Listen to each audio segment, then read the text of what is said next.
नमस्कार शिक्षक आणि विद्यार्थी मित्रांनो. आज आपण महाराष्ट्र शासनाच्या एक खूप महत्त्वाच्या आणि मोठ्या अशा जी बद्दल माहिती घेणार आहोत.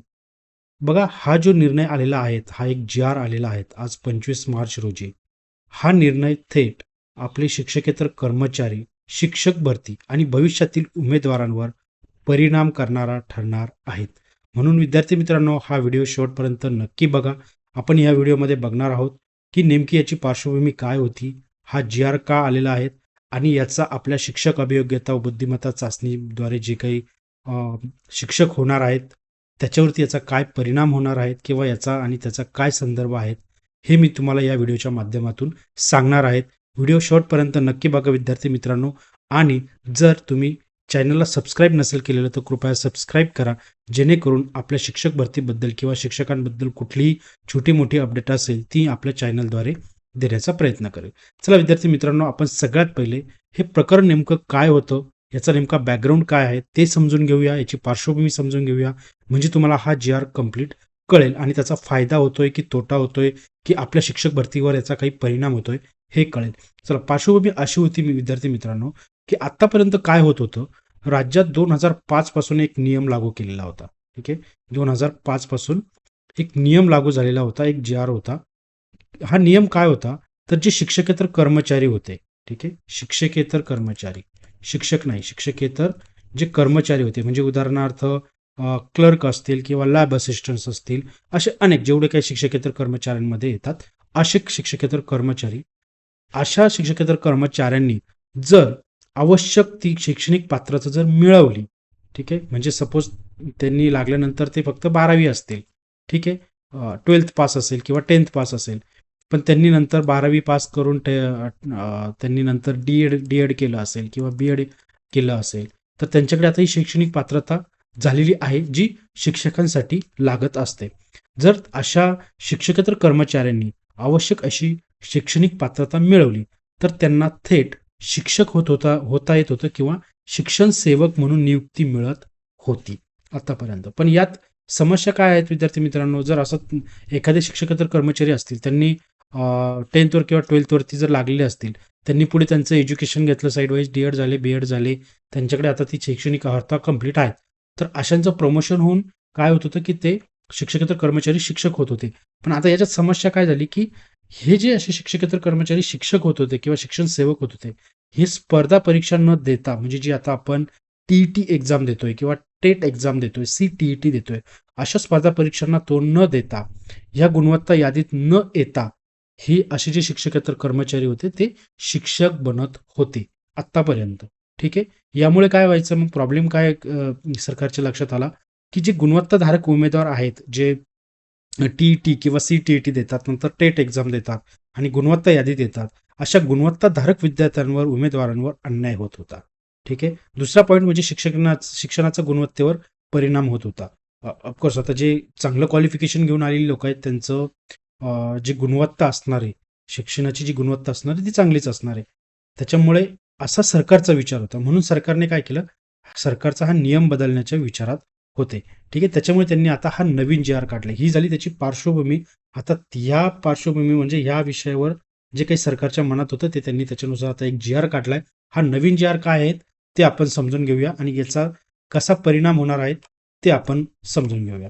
चला बघा, याच्यामध्ये प्रस्तावना बघूया. राज्यात शिक्षक अभियोग्यता व बुद्धिमत्ता चाचणीमधील प्राप्त गुणांच्या आधारे पवित्र पोर्टल मार्फत शिक्षक पदभरती बाबतचा निर्णय 2017 पासून शासनाने घेतलेला आहे. यानुसार शिक्षक अभियोग्यता व बुद्धिमत्ता चाचणीमधील प्राप्त गुणांच्या आधारे उच्च गुणवत्ता धारक उमेदवारांची शिक्षक पदावर नियुक्ती होत आहे. अगदी बरोबर, 2017 पासून पवित्र पोर्टल मार्फत आपल्या शिक्षकांची पदभरती होत आहे. असे असताना उक्त संदर्भीय शासन पूरक पत्रान्वये शिक्षकेतर कर्मचारी यांची कोणत्याही स्पर्धेशिवाय केवळ शैक्षणिक व व्यावसायिक अर्हतेच्या आधारावर शिक्षक किंवा शिक्षण सेवक पदावर नियुक्ती केली जाणे ही बाब विद्यार्थ्यांची अध्यापन प्रक्रिया व पर्यायाने शैक्षणिक गुणवत्ता बाधित करणारी आहे, असं शासनाच्या लक्षात आलेलं आहे. यास्तव सदरची तरतूद अधिक्रमित करण्याची बाब शासनाच्या विचाराधीन होती. होती. मग आता याच्यावरती शासनाने काय निर्णय घेतलाय? उक्त संदर्भाधीन शासन पूरक पत्र दिनांक 1/6/2005 मधील परिच्छेद क्रमांक 8 येथे खालीलप्रमाणे तरतूद आहे. काय? तर शिक्षकेतर कर्मचाऱ्याने माध्यमिक शिक्षकांसाठी व कनिष्ठ विद्यालयीन शिक्षकांसाठी आवश्यक ती शैक्षणिक अर्हता प्राप्त केली आणि जर त्याचे संवर्गाचे पद माध्यमिक शाळेत वा उच्च माध्यमिक शाळेत किंवा कनिष्ठ महाविद्यालयात उपलब्ध झाले असेल, अशा प्रकरणी सदरहू शिक्षकेतर कर्मचाऱ्यास शिक्षण सेवक म्हणूनच नियुक्ती द्यावी लागेल व त्यांना शिक्षण सेवकांचेच मानधन आणि इतर सर्व अटी व शर्ती लागू होतील. मात्र अशा शिक्षकेतर कर्मचाऱ्यांची पूर्वीची सेवा ही सेवानिवृत्ती वेतनासाठी ग्राह्य धरता येईल, असा तो 2005 सालीचा जे काही जी आर असेल किंवा शासन पूरक पत्र असेल त्याच्यानुसार होतं. ठीक आहे. सदर तरतूद या शासन निर्णयाने अधिक्रमित करण्यात येत आहेत. तर बघा आता पुढे त्यांनी काय म्हटलंय? शिक्षकेतर पदावरून शिक्षण व शिक्षण सेवक पदावर नियुक्तीबाबत कोणत्याही शासन आदेशात, परिपत्रकात, संलेखात असलेल्या प्रत्यक्ष अथवा अप्रत्यक्ष तरतुदी देखील त्या मर्यादेत तत्काळ प्रभावाने अधिक्रमित करण्यात येत आहेत. म्हणजे हे आता थोडक्यामध्ये हे कॅन्सल करण्यात आलेलं आहेत. आता इथून पुढे असं होणार नाही. सदर शासन निर्णय महाराष्ट्र शासनाच्या या वेबसाईट व संकेतस्थळावर दिलेला आहे आणि तो डिजिटल सांकेतिक याने पण दिलेला आहे. म्हणजे थोडक्यामध्ये काय झालेलं आता विद्यार्थी मित्रांनो, की हा जो नवीन जी आर आहे तो काय सांगतोय थोडक्यामध्ये, की जे दिनांक 25 मार्च 2026 म्हणजे आजचाच हा नवीन जी आर तो काय सांगतोय? आता शिक्षकेतर कर्मचाऱ्यांना थेट शिक्षक किंवा शिक्षण सेवक पदावर नियुक्ती मिळणार नाहीये. 2005च्या जी आर मधील ही तरतूद पूर्णपणे रद्द करण्यात आलेली आहे. म्हणजे आता शिक्षक होण्यासाठी शिक्षकेतर कर्मचाऱ्यांना सुद्धा स्पर्धा परीक्षा द्यायला लागेल, त्यांनाही गुणवत्ता यादीत यायला लागेल, त्यांनाही पवित्र पोर्टलवरची सगळी जी प्रक्रिया आहे ती पार पाडावी लागणार आहे. ती त्यांच्यासाठी पण अनिवार्य राहणार आहे. याचा फायदा कुणाला झाला? तर या निर्णयामुळे सर्वात जास्त फायदा होणारे कोण आहेत? तर जे आपले डी-एड किंवा बीएड केलेले जे काही बांधव आहेत, उमेदवार आहेत, ज्यांनी टी-ई-टी पास केलेली आहेत, एवढी मेहनत करून जे टेट एक्झाम पास झालेले आहेत आणि जे पवित्र